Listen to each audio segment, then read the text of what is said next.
অহা 6 তাৰিখে ৰাজ্য চৰকাৰৰ শিক্ষা বিভাগে প্ৰাথমিক শিক্ষাৰ শিক্ষক-শিক্ষয়িত্ৰীসকলৰ চূড়ান্ত ফলাফল ঘোষণা কৰিব। অৰ্থাৎ আজি এই ঘোষণা কৰাৰ প্ৰক্ৰিয়া সমাপ্ত হ'ব। 9 তাৰিখে আকৌ এবাৰ মই কৈছোঁ যে 9 তাৰিখে আমি প্ৰাথমিক বিদ্যালয়ৰ শিক্ষক-শিক্ষয়িত্ৰীসকলক নিয়োগ পত্ৰ প্ৰদান কৰিম। তাৰ পিছতেই আমি নৱেম্বৰ মাহৰ ভিতৰতে পুলিচ কনিষ্টবলসকলক নিযুক্তি দিয়াৰ ব্যৱস্থা কৰিম। পুলিচ কনিষ্টবলসকলক নিযুক্তি দিয়াৰ পিছদিনাখনেই আমি অন্তত আৰু 4,000 আৰক্ষী পদৰ বাবে আবেদন পত্ৰও আহ্বান কৰিম। অৰ্থাৎ নিযুক্তিৰ পৰম্পৰা আমি চলাই ৰাখিম, যাতে অসমৰ যুৱক-যুৱতী কেতিয়াও আশাহত হ'ব নালাগে।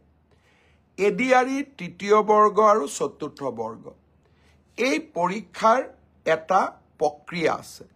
ৰিজাল্ট দিয়াৰ পিছত আমি লটাৰী বা ৰেণ্ডমাইজেশ্যনৰ জৰিয়তে ডিপাৰ্টমেণ্টসমূহ আবণ্টন কৰিব লাগে।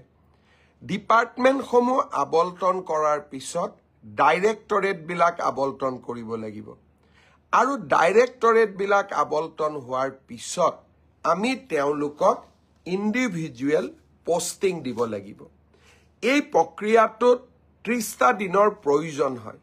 মই আগতেই কৈছোঁ, যোৱা মাহত আমি কোনেও কাম কৰিব পৰা নাছিলোঁ। মই চেষ্টা কৰিছোঁ নৱেম্বৰৰ শেষত নহ'লে ডিচেম্বৰৰ প্ৰথম ভাগতে এডিআৰিৰ 4ৰ্থ আৰু 3য় বৰ্গৰ আমি নিযুক্তি পত্ৰসমূহ বিতৰণ কৰিম। প্ৰক্ৰিয়াটো চলি আছে, প্ৰক্ৰিয়াটো চলিব দিয়ক, কাৰণ এই প্ৰক্ৰিয়াটো স্বচ্ছ হোৱাৰ প্ৰয়োজনীয়তা আছে। এইখিনি সময়ৰ মাজতে আমি পোষ্ট গ্ৰেজুৱেট আৰু গ্ৰেজুৱেট টিচাৰৰো নিযুক্তিৰ কাম হাতত ল'ম।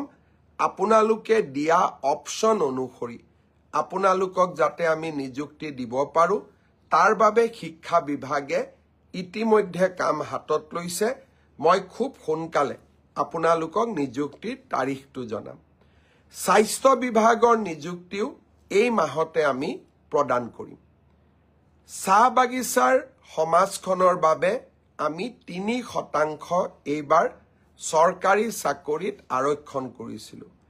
গোটেইকেইটা নিযুক্তি দিয়াৰ পিছত আমি চাহ বাগিচাৰ যুৱক-যুৱতীসকলক পৃথকে 3% উত্তীৰ্ণ হোৱা যুৱক-যুৱতীসকলক নিযুক্তি পত্ৰ প্ৰদান কৰিম। অৰ্থাৎ অহা 9 তাৰিখে আমি চাহ বাগিচাৰ যুৱক-যুৱতীসকলক বাদ দি সকলোকে আমি নিযুক্তি দিম। গোটেইখিনি নিযুক্তি পত্ৰ আমি একেলগ কৰি ডিচেম্বৰ বা নৱেম্বৰ মাহত সকলো চাহ বাগিচাৰ যুৱকক গুৱাহাটীলৈ মাতি আনি আমি একেলগে নিযুক্তি দিম, যাতে ই সমাজখনত এটা সচেতনতাৰ সৃষ্টি কৰিব পাৰে। অৰ্থাৎ মই উত্তীৰ্ণ হোৱা যুৱক-যুৱতীসকলক অনুৰোধ কৰিম যে আমি নৱেম্বৰ মাহ আৰু ডিচেম্বৰ মাহৰ প্ৰথম ভাগতে আমি নিযুক্তিৰ প্ৰক্ৰিয়া সম্পূৰ্ণ কৰিম।